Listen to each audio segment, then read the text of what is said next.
So I suppose it's both something interesting and surprising eventually. So it builds both the element of interest and surprise. So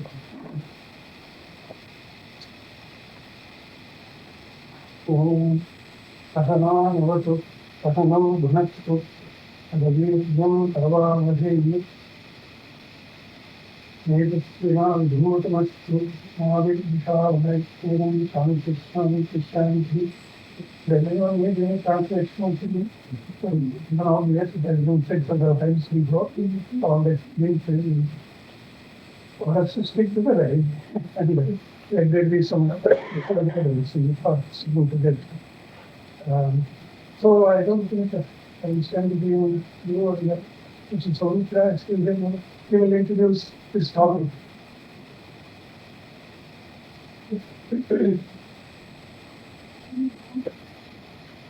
My career has been all along civil engineering, and I had no occasions to give any talks or speeches.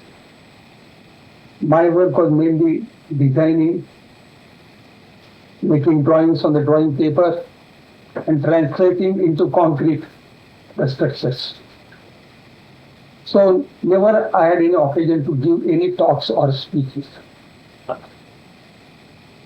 I happened to translate the talks of Nisargadatta Maharaj for some time.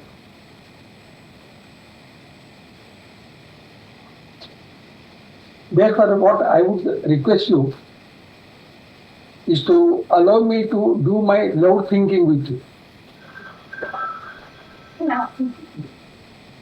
And I would like to share my views with you, which views are not very rigid with me, and I am not fanatical about them. During the discussion, they might change also. So I am just trying to present my views. Then Mr. Venkatarao used to ask me what topic I was going to discuss or talk or do loud thinking about. First I thought I should tell some of my experience during my career. I had a good lot of experiences, so I can narrate them and be done with it. So I asked Dinker whether those experiences will do. So he told me they are just stories. And whoever the group is a serious type of group, and they would like to have some serious talk. So that created a problem for me. So fortunately, I attended the talk on the 19th. So that gave me a hint how I should proceed. Our friend Prashant Valanju, he very expressively and explicitly explained the beauty of the reality of the object. I don't think he mentioned about the reality of the object. He left us to ponder over it. Did you say anything? And then Mr. Rajarao, when he completed his talk, Mr. Rajarao put across a very relevant question. Something like the Brahmastra, I call that question a Brahmastra. Who is the observer? But Prashant was in silence because there is actually no reply for that question. And then our friend Venkatarao quietly put him through the mouthpiece of Mahavir, nothing. So that was the thing. So everything ended. So I thought, why should I pick up also a subject so as profound? So I said, let me talk to you on towards subjective reality. From objective reality to subjective reality. Both relate to nothing. Objective reality also takes us to nothing, and subjective also. So today's topic is towards subjective reality. I'm not going to speak on subjective reality because there can't be any words on that. A few days back, I came across a poster with Dinkar. That poster indicated that Earth was protected by two palms like that. And it was written there, that is what we have. It might be connected with nuclear warfare or might be environmental problems, I don't know. But it's a good idea, to protect the earth. But what is our life and what is the life of the earth? At the most, we may not throw trash on the street or we may not smoke in the public. So that could be our contribution for that particular poster. But my problem was, as an individual, what is it that I have? And what is it that I want? My span of life is quite short. Probably I might be on bill now. And then what is expected of me by the nature with this short span of life and this capital or this assets has given me? I have a live body, a mind. What do I want? I want happiness and peace of mind.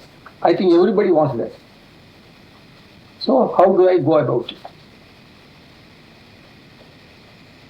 So I will go into more detail. What have I? What is my capital? What is my asset? A gross body, pulsating gross body, subtle senses, touch, taste, smell, sound and sight. In this also, touch and taste are rather gross, smell, sound and sight are rather subtle. Then I have got subtler mind, which is subtler than the senses. It has memory. Through that mind, uncontrollable thoughts take possession of me many times and worry me. Then it has power to think positively and to discern what is good and bad. This is the capacity of my mind. But the most important, the subtlest, what I possess is thought-free consciousness, a sense of being. When there are no thoughts in my mind screen, there is only sense of being or attention. This particular consciousness, thought-free consciousness,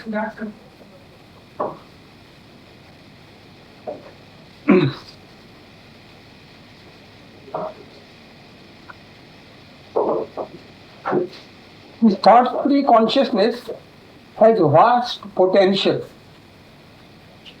and we are not aware of it. And although it manifests in its purity every day, we are not able to catch it or understand it well. This consciousness or the sense of being or attention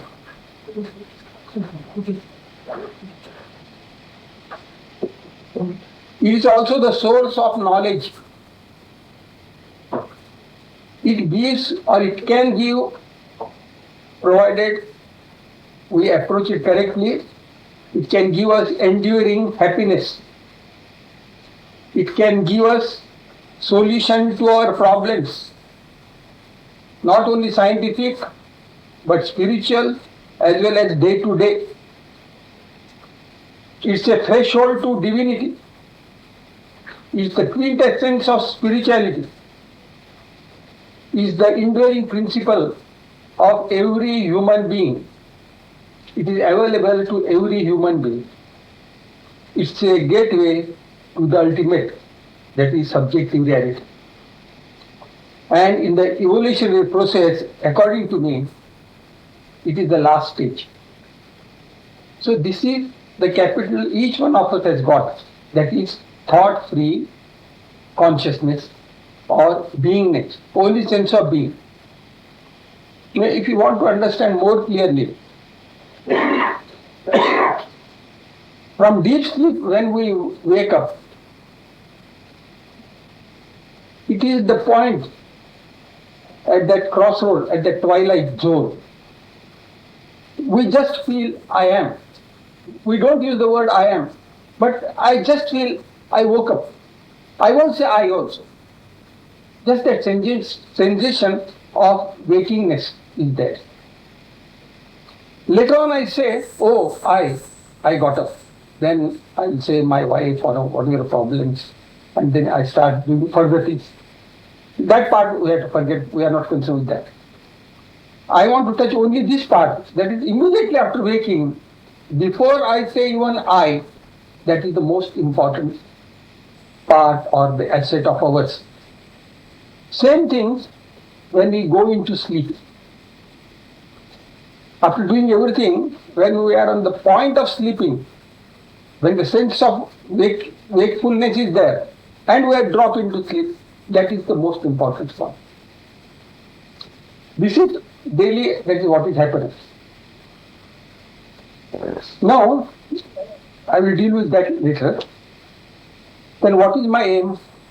My aim is happiness and pleasure, bliss, whatever these things. And I don't want pain. I don't want physical pain. I don't want mental pain also. Now, what is pain exactly? As I understand, suppose I prick my leg with a pin. I immediately feel it. Why do I feel it? Because my total attention is concentrated here. My attention, which should be spread out outside, that immediately is concentrated into a small mold which is clamped into it. It suffers. That's why it's a pain. Physical. Same way, if you have pain over the body in any part, you can locate the pain. Now, as regards mental pain or worries, they happen in the mind. Actually, we don't know where the mind is, but we say it's in the mind. When same type of thoughts again and again nag on the mind screen, irrespective of our efforts to throw them out, they again come. Like a dog, continuously yelling. When such thoughts occur to us constantly, it's a worry. That means again our attention, which should have been free from these clutches, that is the pain in the body or thoughts, worrying thoughts, and should have been out. It is concentrated, the attention is diverted to all these thoughts. That is pain. So let us forget the pain now. Now let us come to pleasure. I take this pleasure, happiness, bliss or ecstasy. I put in these 4 stages. Now pleasure, I would consider when we deal with grosser things, that is our grosser object and grosser sense.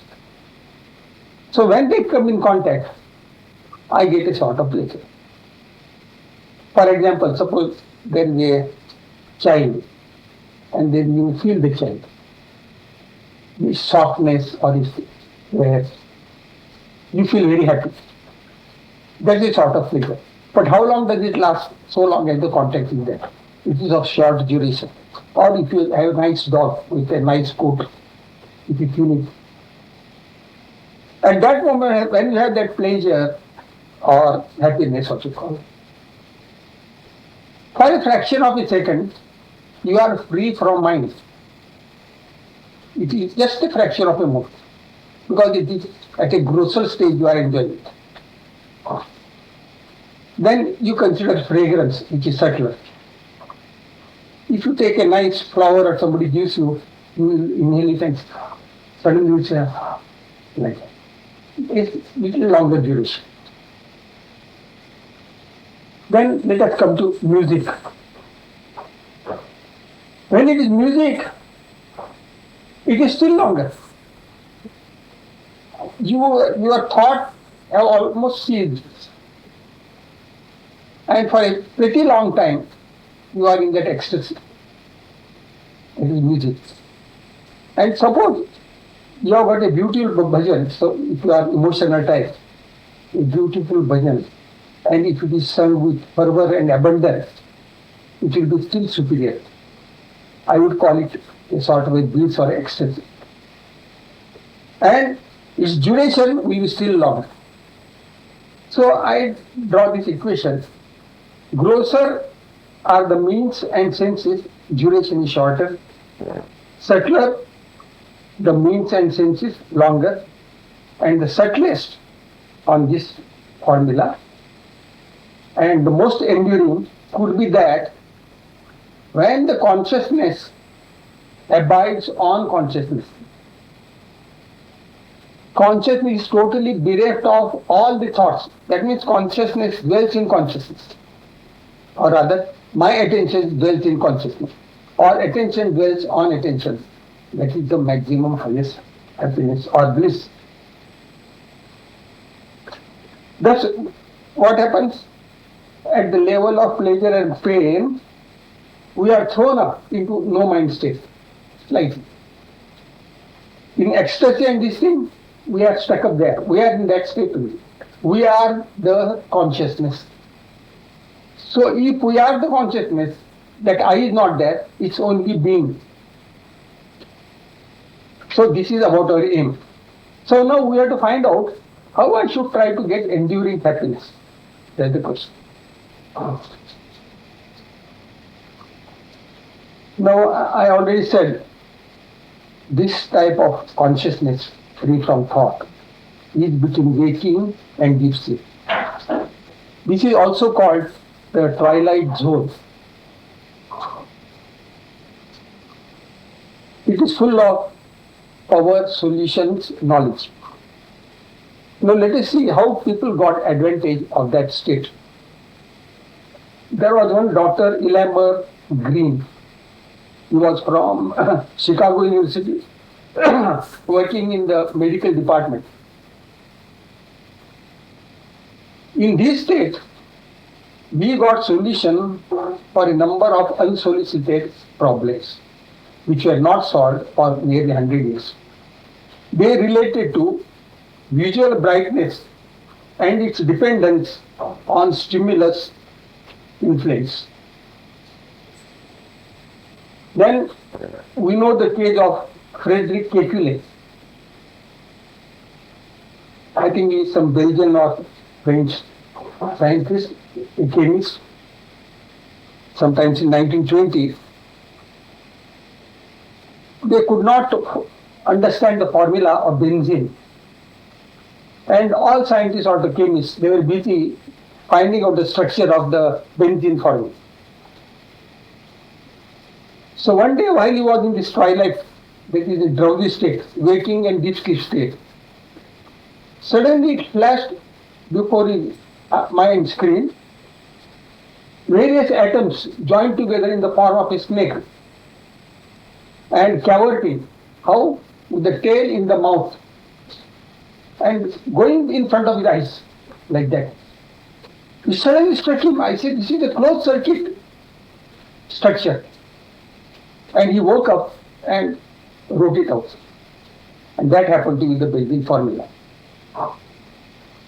Then we have got Albert Einstein, theory of relativity.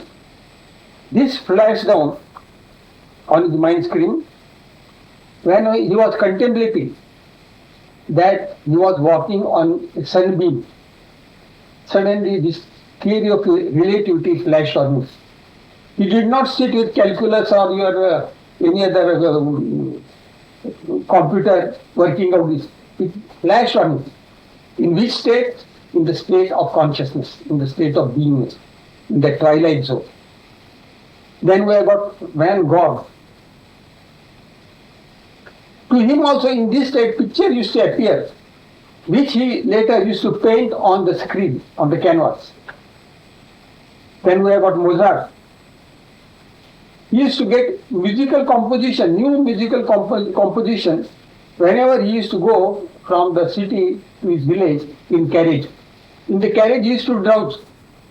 And in those drowsing moments, he used to get these compositions. And finally, we have Jean Cocteau or John Cocteau. He was a poet. And he calls this state, which is twilight state, he calls night, the night. This state is available to genius of every field and age. His quotations. Poet is at the disposal of his night, that is for inspiration. At the disposal of what? At the disposal of his no-mind state. In that no-mind, he gets the inspiration to write poems. He must clean his house and await the visitation of the night. This is Cocteau. Ramanujan. Yes. And then yesterday he showed me a film. Ramanujan, he has written so many formulae which were admired by Harley. So they asked him, how is that you are writing so many formulae which we are not been able to discover or work out? He said, that's the grace of my goddess, Sri Namgiri. She directs me to write this formula. So this is normally a thing, out of gratitude, we say a deity of deity of our choice. Similar answers have been given to me by other persons also. In Bombay there is a great sage of the 19th century, that is Sri Nisargadatta Maharaj. He took Samadhi in 1880 or so. So his followers, when they go into this state, they get inspiration to give guidance to people. They will say, this Akalkota Maharaj came in my dream or right now in my mind screen and he told me that I should give you this order. So I asked him, but does it really come in your this brain or tell you? He said, no. We will go into quietude. And out of that quietude, this inspiration comes. And just to create faith, we say this Akalkot Maharaj made it. So this is the thing. I don't think these people were very religious or they were following any dogma or any ism. But what is it that we have? We have this thought-free consciousness, the beingness. Why we should not try to abide in that? Because out of that, we shall get the necessary intuition or whatever solutions to our day-to-day problems also. I can tell you the story of that Ahmednagar yogi. I met one yogi in Ahmednagar and he had a good following. So one devotee of his wanted to get married. So he came to this yogi and said, sir, I don't have money for my marriage, so I can't marry. So he told me, do one thing, but don't do it always. You always meditate, don't you? You sit for meditation. And when you reach that state of quietude, you just pray to that and say, you give me some lottery money for my marriage. He did this for about 2 months and he did not get. So he went to that yogi and said, I am not getting the money. So he said, still try. He didn't try very earnestly. Again he tried for 1 month and he got 40,000 rupees. So the point is, the energy is there, the potential is there, and we have to tap it. Now, its manifestation we also see in our day-to-day life. We take a very small example. If suppose we are missing our key or something, we don't remember the address. What do? We suspend our thoughts. We simply say, we go into that quietude. Before going into quietude, our request has already gone to it, saying that I want to find out the key, and you go into silence. And immediately suggestion is dropped. The key is here, or this is the address.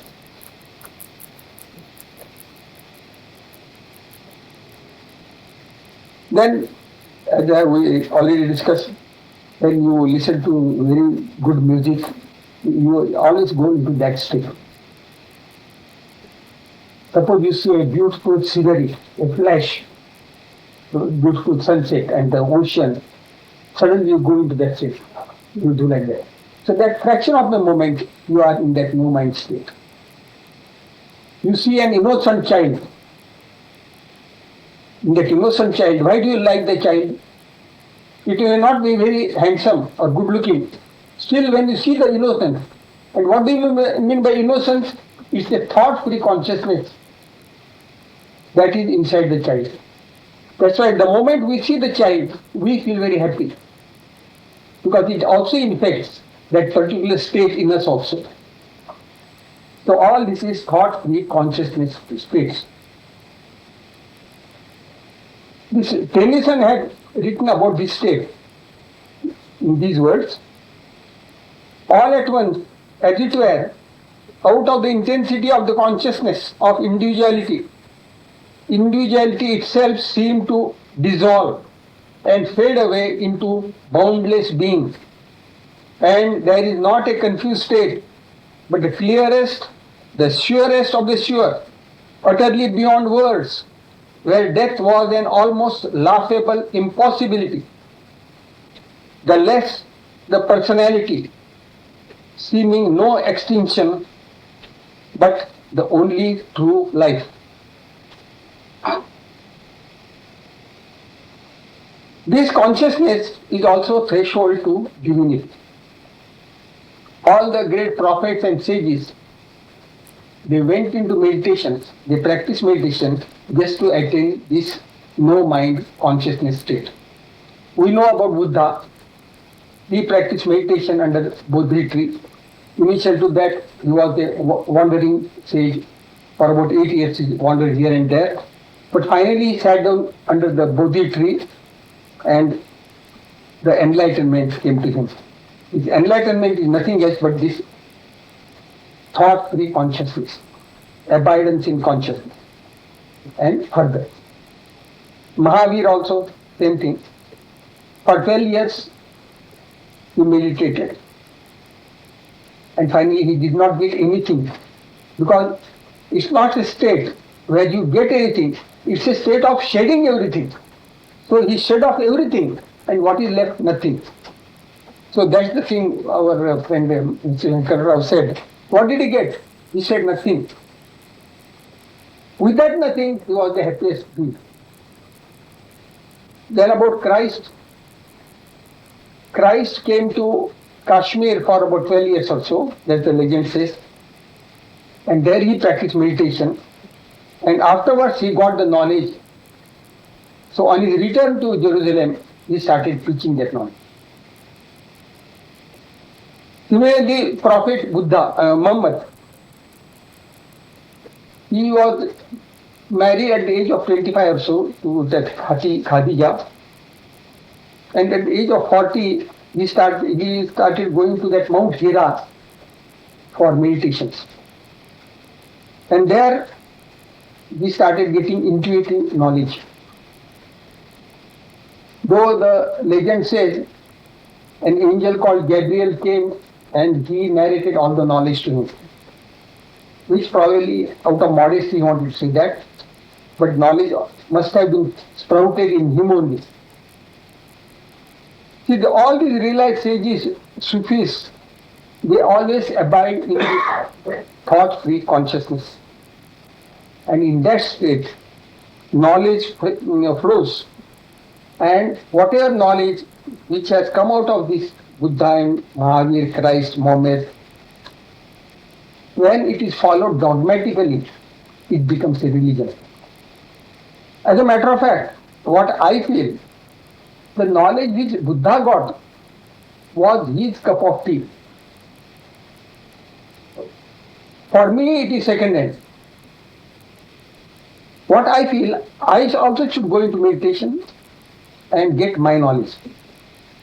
Everybody has a unique path and everybody has unique knowledge.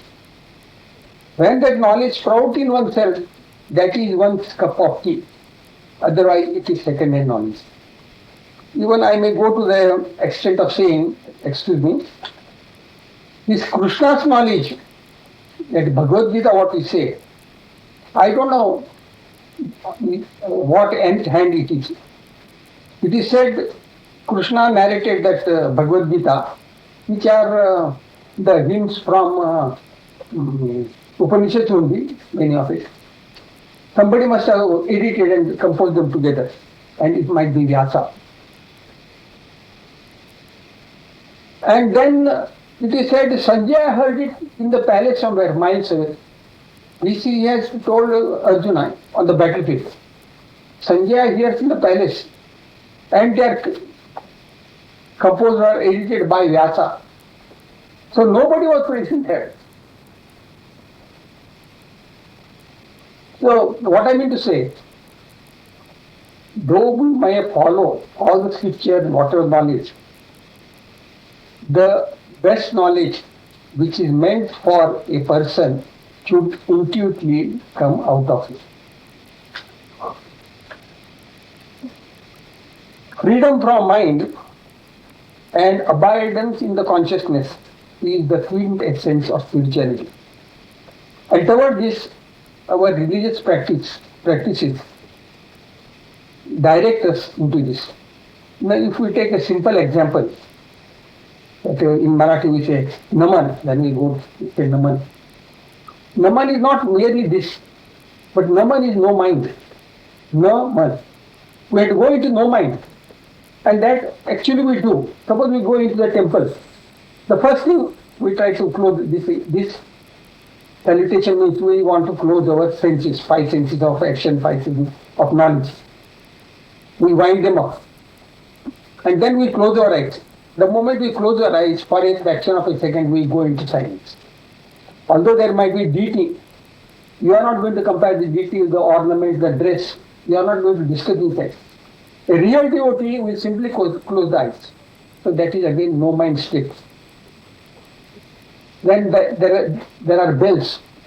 Particularly if you take a Christian church bell, it strikes, and if you pursue the sound, our mind, which tracks the sound, till the sound is totally gone. The moment it is totally gone, here the mind again becomes silent. So that is the idea. That is to keep our mind into silence. Even I find in this word mandira, dira means dirna, shattered. To annihilate the mind, probably mandir is the word meant. If you take now any devotee or follower of any religion, that is Hindus, when we go, we close our eyes and offer our obeisances. Even if the Christians go into the church, they sit, close their eyes. They don't just stare at the cross, they will close their eyes. And Muslims, when they go, they also pray and they close their eyes. So what I am trying to find out, it is not the privilege of any particular religion. All religions direct us to go into silence. But when we follow only the teachings of the Prophet in a wrong way, at a grosser level, then we become fanatics. Even if you see the architecture of the temple, church and mosque, its spires, they taper up into a point. So from a distance, when you start looking from the bottom and you go up, finally your sight is directly into the sky, which is zero.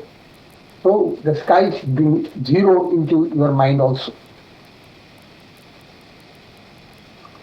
Then these words are there. We normally say Bhavani Devi. You must be knowing Bhavani. Now, if you try to derive, from what verb it has come from Bhu Bhava Bhavani. Bhu Bhava means to be. From that beingness, So what is Bhavani is my beingness. It's everybody's beingness, sense of being is the Bhavani goddess. But instead of worshipping this Bhavani goddess, we make an image and idol and we start worshipping. And then also we close our eyes, and for a fraction of a second we go into meditation. But the real Bhavani is here. Bhu Bhava Bhavani, beingness. Similarly, if you take the word Manusya, I don't know whether my working out is correct. It may not be correct, but I like this meaning very much. Manusya is Manasa Ushyati Yaha Saha Manusya. I take that. And I'm going to stick to that. The one who is consumed by mind is the man. That is the meaning of Manusya. It's not coming from some Manu or all those things. Because once I was going through the dictionary, I suddenly came across this Usha Ushyati. What is Usha Ushyati? Is to erode, to consume. Actually, then there is Mana. And exactly that's what happens to every man. We are consumed by mind. Therefore, a man is also called Manava. Why Manava? He doesn't see anything new. He sticks on to the memory and to the old things. And particularly this modern hobby of recording every past and piling them up gives me headache. To what extent are we going to the past instead of being alive to the present right in front?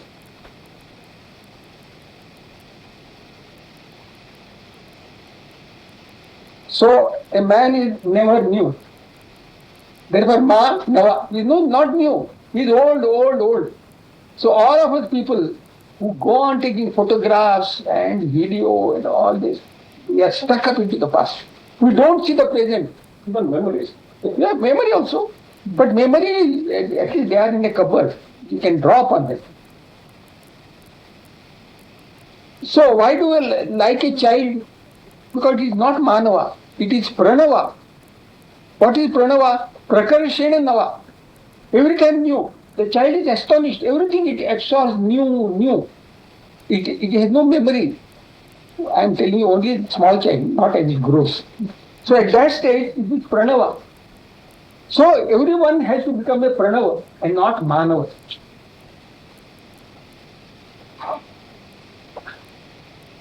So now finally, I want to say about again coming to this thoughtful state. In 1980-83, I used to go to one sage. He was a householder only. His name was Dr. Paul. He was a doctor, but he was not practicing at all. He was simply sitting in the house like a Sufi sage in such a chair, just like this. And we people used to go, and there used to be two cots. In between the cots, we used to crouch and sit there. Sometimes he used to be sort of a trance, and sometimes he would talk. So many times we used to be about 8-10 people there. Many times, suppose there are questions in me or anybody else, suddenly he would give the replies. So whenever he was in good mood, we asked him, why is that you give replies to our questions? He said, I'm not aware of the question. I'm not working out anything else. This is blank. There are no thoughts here. My consciousness replies whatever questions you want. But he had the daring to say, I am not even that consciousness, because he has transcended consciousness also. That my consciousness should reply, I am not aware of it.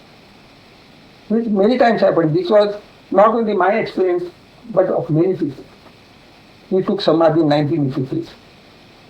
Then I used to go to Nisargadatta Maharaj from 1975 to 81. To Nisargadatta Maharaj, many people used to go, almost from various countries, England, Germany, and France, Belgium, America, California, Australia. So, along with some 3-4 others, I used to translate. And after translation, the translation of his talk used to go on from 10:30 to 12. And then 12 he would say, he used to call me Patam. Come on, Patam, we'll go now. So he wanted to have a walk. He was about 80 years of your age. And then we used to go walk in the street, Bombay street, Kitwadi. And whenever there used to be more people, he would just call me aside. So today we shall take tea only. There were so many people. And then we would go in the shops and take tea. So the bill would be about 2-3 rupees, which I would pay. Whenever used to be only two, he said, now we'll have lassi. And the price used to be about 2 rupees, 2.5. So we used to enjoy lassi. And then he had the habit of purchasing knickknacks. Not he simply would stand in the window, with his ears standing there. I want the certificates. What the certificate? Then I want that pencil. So one day while coming like that, what this old man is going to ask, it occurred to me. He just looked at me and there are no thoughts here. That very moment. Then one day, a friend of mine by the name Joseph Noelas, he was a Belgian, he used to come every year. So he felt that we should take good photographs of Nisargadatta Maharaj on the beach. Because normally he used to be in the mezzanine floor of his house in Ketwadi. So one day we made a program. We took him in cars and went to Jew with his family. But his family means his son and the daughter-in-law and grandchildren and some other people. So we took him to the Jew beach and we took him to some hotel for tea. So he enjoyed himself. We also enjoyed ourselves. So on our return, we were in a cab. So that Joseph was sitting with the driver, I was sitting with Maharaj. So Joseph was feeling, this Maharaj must have enjoyed the way I arranged this thing. He called that Joseph. Tell him there are no thoughts here. So what I want to stress is, in these stages, they always abide in no thoughts in the consciousness. This stage, this consciousness, thought-free consciousness, what I believe is the last stage of evolutionary process. I feel the human body is a crossroad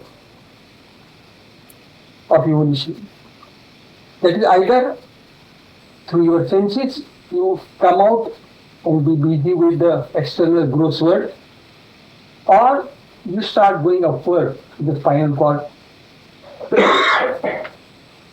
And probably that is the correct way of proceeding, because that is the way of evolution. This physical or biological evolution of the human being is okay. After that, the evolution is inward. Maybe for that purpose, Vyasa must have said, Dharma Kshetra and Kurukshetra. Kurukshetra is this world where you are the doer. And Dharma Kshetra, what are you dharyami? What is the principle that is motivating principle inside you? Dharana, what is dharana? Dharana is the sense of being. That being is that. Movement towards the being is the evolutionary process. Now the question comes, how do we say that? Because whenever we try to abide in that or the proceed, the inward journey, the help comes spontaneously. You get guidance, you get solutions. Once you start meditating inward and try to be in no mind, solutions are bound to come. Problems are bound to be solved. May not be fully, but depending on your intention. To people who are seeking Guru or who are in need of Guru, the seeker may not demand a Guru also. But if the nature feels that we should be provided to Guru, the Guru will walk the distance and come to them. The great example which I like very much is about Sri Atmananda, the great sage of Kerala. He was a police officer by name Sri Krishna Menon. Probably when he was due for getting a Guru's initiation, it seems one Guru comes all the way from Calcutta or Bengal comes to Kerala, initiates him and just goes back. Mr. Rajaraju confirmed if I am correct. Similarly, the story of Sant Tukaram, you might know. Sant Tukaram used to go to that Bhandara hill near Pune. You must know that. And there he used to do bhajan and everything. A guru comes to him in his dream, Babaji. About that he has written a verse. Babaji Chaitanya, he came in my dream and he gave me the Japa Ramakrishna Hari. This Tukaram was the sage in the 17th century.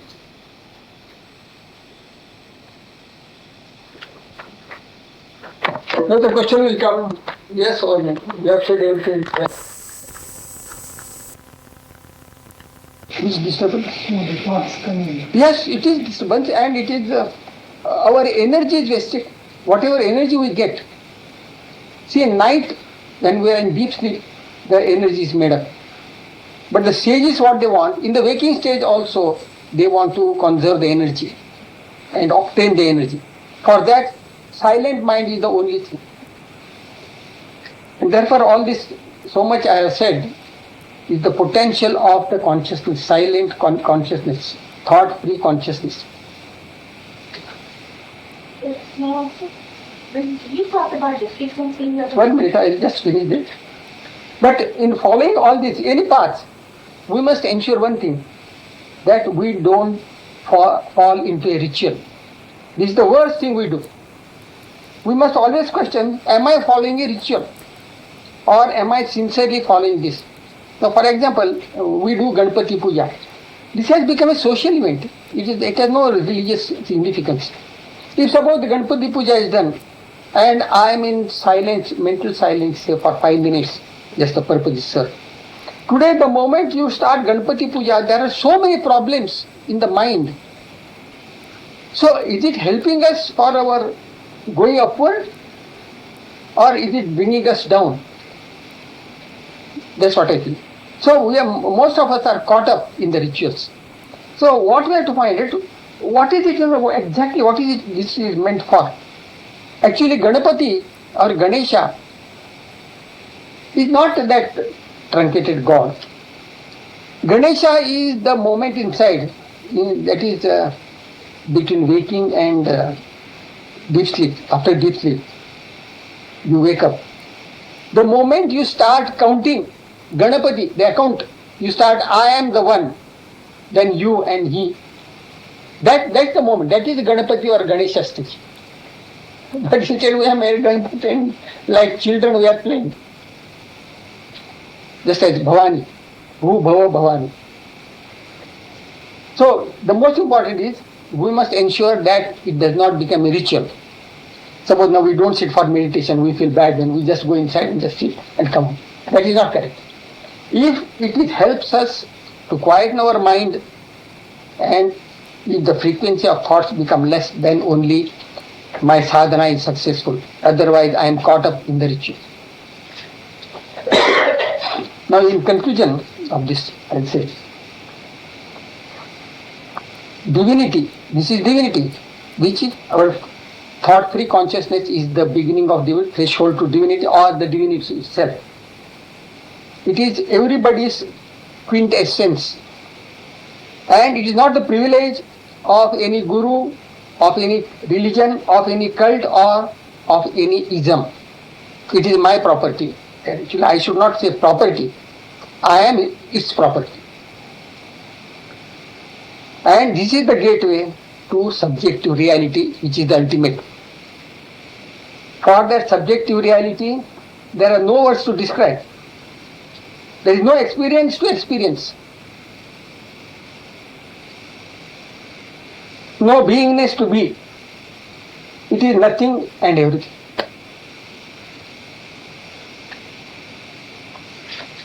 yes, we're talking about the frequency.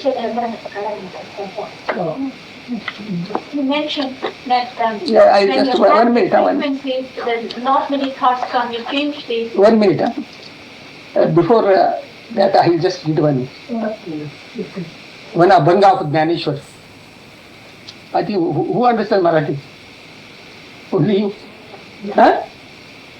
Very high medicinal. Anyway, because this is important, because supreme reality, I said, there is no experiencer to experience, there is no beingness to be. And Jnaneshwar, who took Samadhi at the age of 21 or 22, he was fully realized. And his earlier abhangas, when he used to do Sagun Bhakti, then he used to say, you go to Vitava and you do all this. In the final stages, he is worshipping that Nirguna. And for that Nirgun state, he says, Kahi na karije te tuji seva, Kahi navesi te tu deva, Nenije te tujhe roop, Janije te tuke paap ga deva, Stuti te tuji ninda, Stuti joga navesi govinda. Now this is English translation, Dinkar has made. No action, kahi na karije. No action is verily your worship. That is also in mind. No action in mind also not. Kahi na vesi. You are not a thing. That is what you are. Nothing is to be known. Nothing is your fault. Thought that you are known, a thought that you are known is itself sin, O God. Your praise is verily your accusation. You are essentially beyond praise, O Govinda.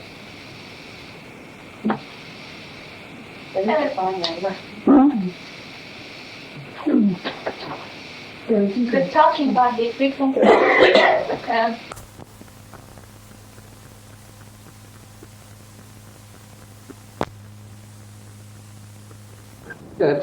Received from Alfred Freiberger, Hochstrasse 73, A2680, Semmering 73, Austria, Europe. The letter reads as under. Austria, 17th March 1986. Dear Mr. Muller-Patton, my name is Alfred Freiberger, 19 years old, and I live in Austria, Europe. I have your address from Mr. Neulars. I have read and studied all religions and sects, but in 1985 I read I Am That, and it was so overwhelming, and I knew Nisargadatta is my guru, my friend and leader, and I try to realize myself. I am in correspondence with many devotees, for instance, Jean Dunn, Joseph Neulars, Satyamai, a devotee of Ramana Maharshi, etc., etc. I am especially happy that I can write with you because you are a direct disciple of Maharaj. Please, can you write me some sayings or teachings from Maharaj? How can I purify my mind? How to lose the ego? I want to concentrate me. Suddenly there come an unwelcome thought. What or how should I react? Is it useful if I always think of Maharaj? My favorite occupation or my hobby is to have always Maharaj's physical form in my mind. Is it good, or what would you recommend? Can you write me a mantram that Maharaj was using? My address is given. Mr. Alfred Freiberger, Hochstrasse 73, Austria 2680, Semmering, Austria, Europe. Yours faithfully, Alfred Freiberger. To Alfred, I have written a letter like this. My dear Alfred, thanks for your letter of 17th March 1986, which I received on the 24th instant. Indeed, it is unbelievable that you, a young lad of hardly 19 years, should be so deeply interested in the spiritual knowledge, the knowledge about one's own self. It was my good luck that I was close to Maharaj right from August 1975 till the last moment when he breathed his last. That is, at 7:35 p.m. on 8 September 1981. I had also the good fortune to translate his talks from his native language Marathi into English along with other 4 translators. Now before I proceed to reply your questions proper, let me tell you the essence of his teachings as I understood it and assimilated. A human being, for that matter any live entity, any matter particle or subatomic entity, functions as such because the core most basic motivating principle is the ultimate absolute, which is called the Lord, God, etc. However, the absolute is covered by various veils from the subtlest, which is nearest to the absolute, to the grossest. And all such veils are the products of the absolute only. In the human being, in a man, the absolute is covered by the grossest veil, his body. The grosser veil is the mind with turbulence of thoughts and uncontrollable thoughts. Next gross veil of mind is with good and less thoughts. Next gross state is with controllable thoughts. The next subtle state is the mind state with good thought-free mood. The next subtler veil of the mind is only with the sense of being or consciousness.